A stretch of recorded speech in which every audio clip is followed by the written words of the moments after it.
میری اس بات سے اگر کسی کو اتفاق نہیں ہے تو آپ مجھ سے پوچھ سکتے ہیں کہ مولانا آپ یہ بات کیوں کہہ رہے ہیں. اس لیے شادیوں کے فضول خرچیوں پر کنٹرول کیجیے. آل انڈیا مسلم پرسنل لا بورڈ کے مسنون نکاح کیمپین میں ہم نے بار بار یہ مطالبہ کیا اور لوگوں سے وعدے لیے کہ ہم بچی کے شادی کے دن اس کے گھر کا کھانا نہیں کھائیں گے انشاءاللہ. اس کے لیے کون کون تیار ہے؟ کسی بھی محلے کی بچی کی شادی ہوگی مسجد میں آسانی کے ساتھ نکاح کریں گے. سنت کے مطابق چھہارے تقسیم ہوں گے. عصر کے بعد نکاح ہو, مغرب کے بعد رخصتی ہو جائے. 2-4-5 ہزار روپے میں اگر بچی اپنے گھر چلی جائے تو اس باپ کو آپ سمجھ سکتے ہیں کہ کتنی آسانی ہوگی کہ جو اپنی 3 بیٹیوں کی شادی صرف اس لیے نہیں کر پا رہا ہے کہ اسے ابھی بینک کے لون کا انتظار ہے, اپنے گھر کے بکنے کا انتظار ہے, سنگ سموہ اور مختلف طریقوں کے چوچلوں کا انتظار ہے, جس کے نتیجے میں وہ 20 سے 25 لاکھ روپے قرض لے گا. پھر اس کے بعد اس کی اولادیں اس قرض کو چکانے میں اپنی زندگی کھپائیں گی. اس لیے یہ سب سے پہلا کام میں آپ سے مطالبہ لے کر آیا ہوں. آپ طے کیجئے کہ ہم میں سے کوئی بھی شادی کے دن, بچیوں کی شادی کے دن ان کے گھر کا کھانا نہیں کھائیں گے. کون کون تیار ہے اس کے لیے؟ ہماری مائیں اور بہنیں ہاتھ اٹھا کر بتائیں. سب سے زیادہ دباؤ ماں اور بہنوں کی طرف سے ہوتا ہے, ارے اگر ہم نہیں کھلائیں گے تو لوگ کیا کہیں گے, پورے محلے والوں کو ہم نے کھایا ہے. کوئی کچھ نہیں کہتا, نتیجہ وہی ہوتا ہے جو میں نے بتایا. 1-1.5 کروڑ روپے خرچ ہونے کے بعد وہی نتیجہ ہوتا ہے جو میں نے آپ سے عرض کیا ہے. اس لیے اگر سماج کو آپ بچانا چاہتے ہیں غربت سے, اگر آپ سماج کو برائیوں سے بچانا چاہتے ہیں تو شادی جلدی کیجئے, کم خرچ کے ساتھ کیجئے, اور شادی کے نام پر ہونے والے ہر قسم کے خرافات اور برائیوں پر پابندی لگائیے. یہ تعلیم کا لازمی نتیجہ ہے جو تربیت کا حصہ ہے, جس سے ہم سماج کو ڈیولپ کر سکتے ہیں, اس کا اسٹیٹس ہم بڑھا سکتے ہیں, اور سماج کے غریب سے غریب آدمی کو ہم اپنے برابر لا کر کھڑا کر سکتے ہیں. یہ محمد الرسول اللہ صلی اللہ علیہ وسلم کا پیغام ہے جو ہم آپ کے درمیان لے کر آئے.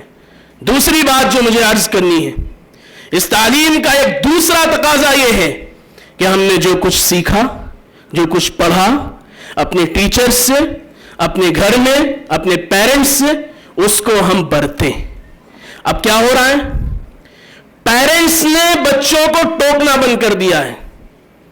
ہمارے پولیس کے ساتھی اس لیے پریشان رہتے ہیں, پیٹرولنگ کرتے ہوئے رات میں سب سے زیادہ ان کو اگر کسی کمیونٹی کے نوجوان سڑک پر گھومتے ہوئے ملتے ہیں تو مسلم نوجوان ہیں.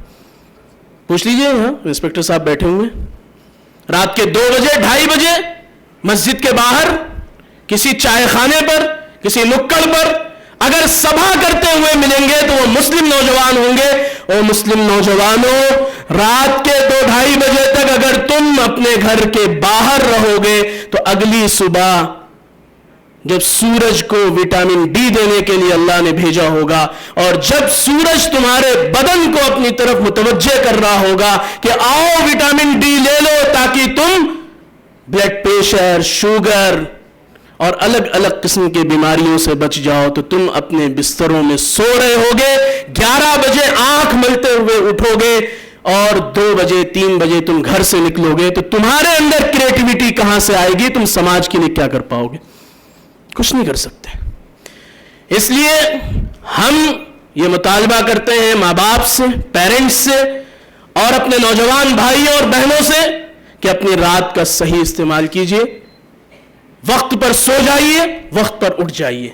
موبائل کو اپنے اوپر مسلط مت کیجئے. یہ سوشل میڈیا جہاں ایک طرف انفارمیشن کا ذریعہ ہے تو دوسری طرف زندگیوں کو تباہ کر دینے والی چیز ہے. اس لیے اس ایڈکشن کو, اس نشے کو سمجھیے, اپنے آپ کو اس سے دور کیجئے, اپنے آپ کو اس زندگی سے باہر نکالیے. اسکرین لائف کے علاوہ بھی ایک زندگی ہے جسے ہم اور آپ مس کر رہے ہیں, جسے ہمارے بچے مس کر رہے ہیں. بچوں نے باپ سے, ماں سے, دادا سے, دادی سے, نانا سے, نانی سے سیکھنا بند کر دیا ہے. ہم ان کہانیوں کو مس کر رہے ہیں کہ جس میں نانا نانی اور دادا دادی اپنے اپنے گود میں بچوں اور بچیوں کو لٹا کر ان کے بالوں میں انگلیاں پھیرتے ہوئے ان کی تربیت کیا کرتے تھے.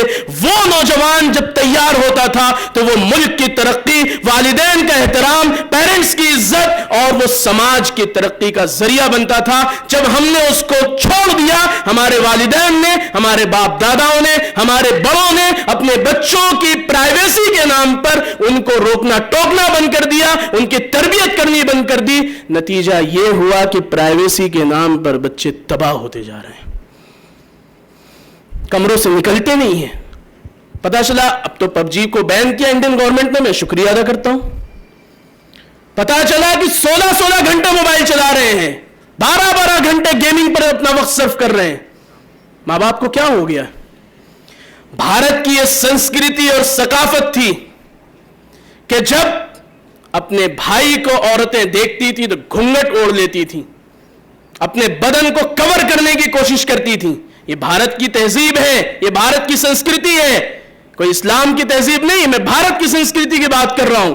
اسلام نے تو مکمل باڈی کو کور کرنے کا حکم دیا ہے.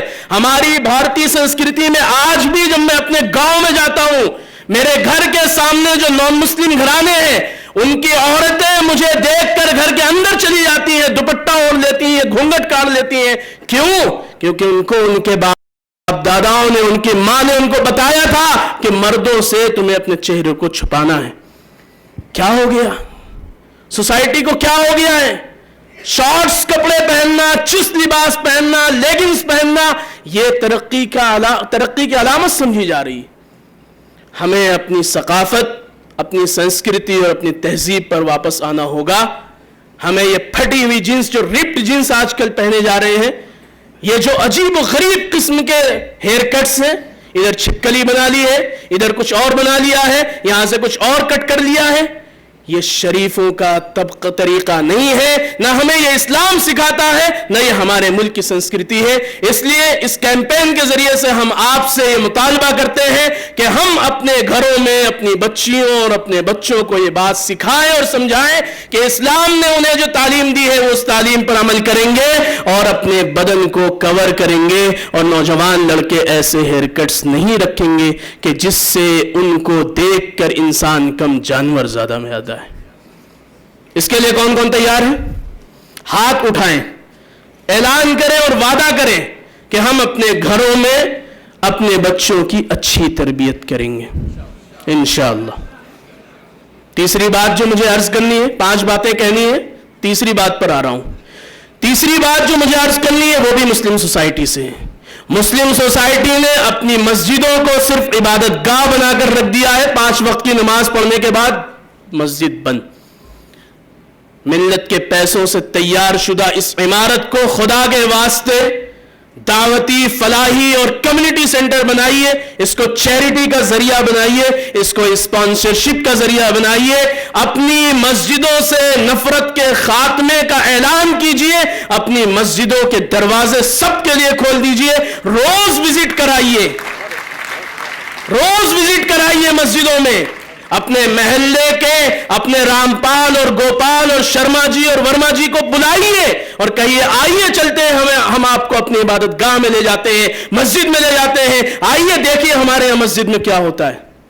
تو سماج کے وہ دو چار ناسور قسم کے لوگ جو ہندو اور مسلموں کو لڑانے کی کوشش کرتے ہیں، آپ کی مسجد سے، آپ کے اپنے جیب کی کمائی سے 100 روپے اور 200 روپے جو آپ نے اپنی مسجد کو دیے ہیں، اور اس فنڈ سے مسجد والوں نے محلے کے ایک غریب بچے کو اٹھا کر اس کے مکمل تعلیم کا اپنے ذمہ انتظام لے لیا، اور وہ بچہ پڑھ کر ہائی کورٹ اور سپریم کورٹ کا وکیل بن گیا. وہ بچہ پڑھ کر ایمس میں سیٹ حاصل کر کے ڈاکٹر بن گیا. وہ بچہ پڑھ کر ملک کے کسی عدالت کا جج بن گیا. جب اس بچے کے سامنے، اس جج، اس وکیل اور اس ڈاکٹر کے سامنے کوئی غریب، کوئی دکھیاری، کوئی بڑھیا، کوئی پریشان حال پہنچے گا، وہ یاد کرے گا کہ جب میرے پاس کچھ نہیں تھا تو مجھے مسجد نے اسپانسر کیا تھا. وہ انصاف کو زندہ کرے گا، وہ آپ کے جیبوں کو نہیں کاٹے گا. وہ مریض کو تڑپتا ہوا وہ نہیں دیکھ سکتا کہ ابھی فیس نہیں آئی ہے، جاب پراپرٹی کے کاغذات لا کر یہاں رکھو تب جا کر آپریشن شروع کریں گے. نہیں، آپ کی مسجد نے اس کو تیار کیا ہے، یہ کام کرنے کا ہے. اس کے لیے کون کون تیار ہیں؟ انشاءاللہ مسجد کے علماء یہاں بیٹھے ہوئے ہیں، ائمہ اکرام بیٹھے ہوئے ہیں، ذمہ داران بیٹھے ہوئے ہیں. اپنی مسجدوں کے دروازوں کو کھولیے، چیریٹی سینٹر بنائیے، محلے کے غریبوں کی لسٹ بنائیے، مسجد سے 4 لوگ 5 لوگوں کا ایک گروپ نکلے، گشت کرے، گھر گھر دروازے کھٹکھٹا کر پوچھے کہ اماں پچھلی رات آپ کے ہاں چولہا جلا تھا کہ نہیں جلا تھا؟ آپ کے بچے کو بخار تھا، یہ ہم دوا لے کر آئے ہیں، چلیے آپ کے بچے کو ہم ڈاکٹر کے پاس لے جاتے ہیں. آپ سوچئے کہ جس سوسائٹی میں مسجد کا یہ رول ہوگا، کیا ملک کے کسی بھی حصے سے کوئی آ کر وہاں نفرت کا ماحول پیدا کر سکتا ہے؟ نہیں کر سکتا. اپنی مسجدوں کو، اپنی عبادت گاہوں کو، اپنے مندروں کو، اپنے گرجا گھروں کو، اپنے گرودواروں کو اس کانسیپٹ کے ساتھ اگر ہم بنائیں گے، مجھے یقین ہے کہ ہماری سوسائٹی جو دھارمک سوسائٹی ہے، جب وہ اپنے مذہبی عبادت گاہوں سے تعلیم اور تربیت لے کر نکلے گی، جب ان کے اداروں سے ان کے لیے چیریٹی کا نظم ہوگا، سماج سے غربت کا بھی خاتمہ ہوگا اور سماج ایک ساتھ مل کر ایک ماڈل سماج بنے گا، اور نتیجے میں ملک میں ایجوکیشن کی ایک ہوا لہرائے گی، اور اس طریقے کے شاہین جیسے 500 نہیں، 1000 نہیں، کئی ہزار اور کئی لاکھ ادارے ہر مسجد میں قائم ہو جائیں گے انشاءاللہ. تیسری بات جو میں نے آپ سے عرض کی ہے، اپنی مسجدوں کا صحیح استعمال کیجئے، اپنی مسجدوں کے باہر ٹوائلٹس بنائیے. کیوں؟ کیا گورنمنٹ کی ذمہ داری ہے ہر کام کرنا؟ رین بسیرا صرف گورنمنٹ بنا سکتی ہے؟ کمیونٹی کے لیے سلبھ شوچالے صرف گورنمنٹ بنا سکتی ہے؟ ملت کے پیسے جب میری جیب میں اور میں کسی مسجد کا ذمہ دار ہوں تو کیوں میں اپنی مسجد کے باہر ایک بہترین ٹوائلٹ اور ایک شاندار واش روم اس محلے اور اس پڑوس کے آنے والے ہر ایک شخص کے لیے، مسافر کے لیے، چاہے اس کا کمیونٹی کچھ بھی ہو، چاہے اس کا ریلیجن کچھ بھی ہو، ہم کیوں نہیں بنا سکتے؟ جو ہماری مسجد کے ٹوائلٹ کو استعمال کر کے جائے گا، اپنے آخری سانس تک کسی مسلمان کے خلاف کچھ سننا پسند نہیں کرے گا. یہ بات میری لکھ لیجئے انشاءاللہ. یہ کام کرنے کے ہیں، صرف تالیاں بجانے سے کام نہیں چلے گا.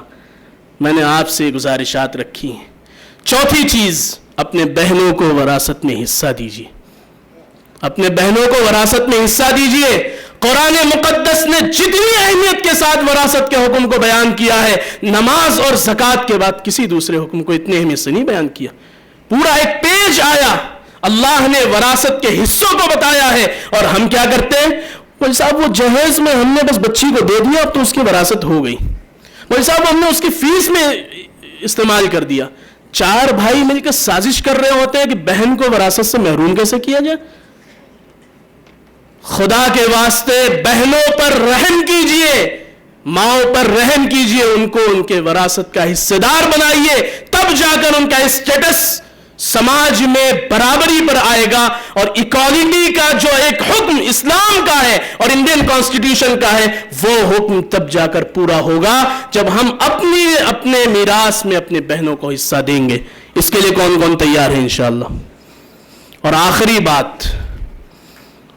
بات جو مجھے آپ سے عرض کرنی ہے، آل انڈیا مسلم پرسنل لا بورڈ، رابطہ ملت بیدر اور ملک کی بہت ساری جماعتوں نے مل کر پورے ملک میں یہ کیمپین چلایا ہے. اس کا یہ 2nd فیز یہاں پر چل رہا ہے.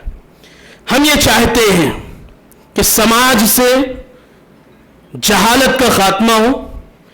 ہر ایک بچہ، ہر ایک نوجوان، ہر ایک لڑکی، ہر ایک عورت اور ہر ایک مرد اتنا علم سیکھے کہ جس سے وہ صحیح اور غلط کا فیصلہ کر سکے، جس سے وہ جان سکے کہ جھوٹ حرام ہے، جس سے وہ جان سکے کہ شراب کا نشہ کرنا غلط ہے، جس سے وہ جان سکے کہ ہیروئن، گانجا اور شوگر کا براؤن شوگر کا استعمال کرنا نہ صرف یہ کہ اسلام میں غلط ہے بلکہ ہمارے باڈی کے لیے بھی ڈینجرس ہے.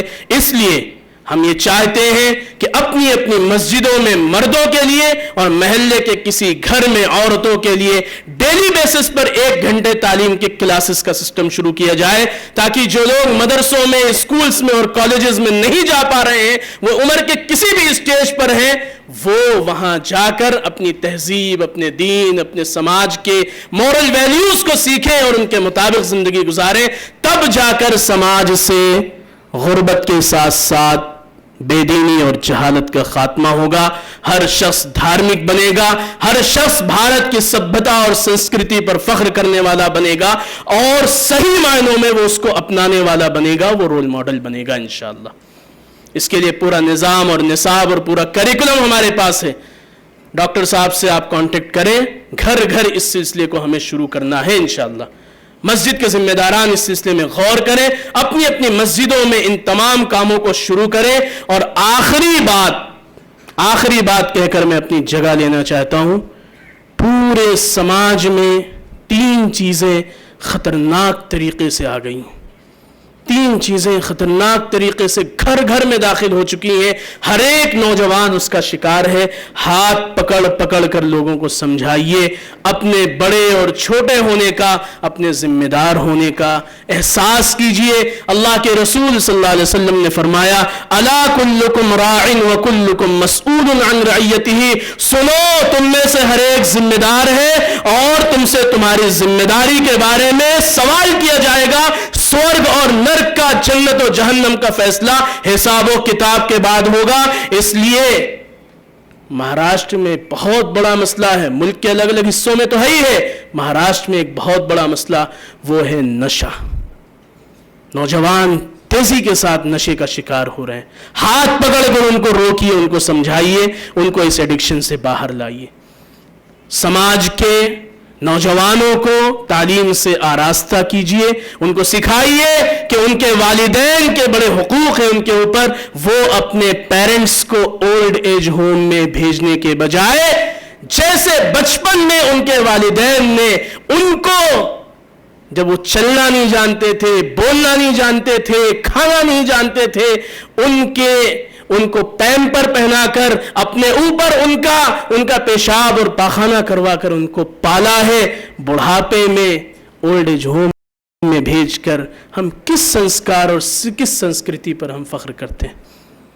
والدین کی عزت اور احترام ان کے دل و دماغ میں پیدا کیجئے. اسلام کا یہ حکم ہے اور بھارت کی تہذیب و ثقافت ہم سے یہ مطالبہ کرتی ہے. اور آخری بات یہ ہے، انڈین کانسٹیٹیوشن جس ایکوالٹی کی، جس جسٹس کی، جس انصاف کی، جس برابری کی بات کرتی ہے، اسے جب تک ہم اپنے سماج میں ذات پات سے اوپر اٹھ کر، مذہب اور دوسرے تمام دائروں سے اوپر اٹھ کر، جب ہم مسلمان ہونے کی حیثیت سے پوری امت محمدیہ کو ہم یہ بتائیں گے کہ ہم آپ کے خالق کے پیدا کیے ہوئے مخلوق ہیں، آئیے ہم آپ کو بتائیں کہ ہمارا کریٹر کون ہے، ہمارا خالق کون ہے. جب ہم میں سے ہر ایک اس ملک کے ہر ایک باشندے کو اللہ اور ایشور کی طرف لے جانے والا بنے گا، انشاءاللہ ثم انشاءاللہ اللہ کے بنائے ہوئے ایک آدم اور حوا سے جنم لینے والے سارے بھارت کے انسان آپس میں محبت کرنے والے، نفرت کا خاتمہ کرنے والے، پروپیگنڈوں سے لڑنے والے، غربت سے لڑنے والے، غریبی اور کمزوری اور جہالت سے لڑنے والے بنیں گے. یہ ہمارا پیغام ہے. اس کیمپین کو ہم آپ کے درمیان لے کر آئے ہیں. اللہ رب العزت آپ سب کے یہاں آنے کو قبول فرمائے اور ہم نے جو باتیں عرض کی ہیں اس پر عمل کرنے کی توفیق عطا فرمائے. اخیر میں ایک مرتبہ پھر ہم یہاں کے آرگنائزرز کا بہت شکریہ ادا کرتے ہیں اور امید کرتے ہیں کہ یہ جو بھیڑ آئی ہے، یہ جو مجمع آیا ہے، یہ صرف آنا جانا کھانا اور پینے کے حوالے نہ ہو جائے، بلکہ جو باتیں عرض کی گئی ہیں اس پر عمل کرنے.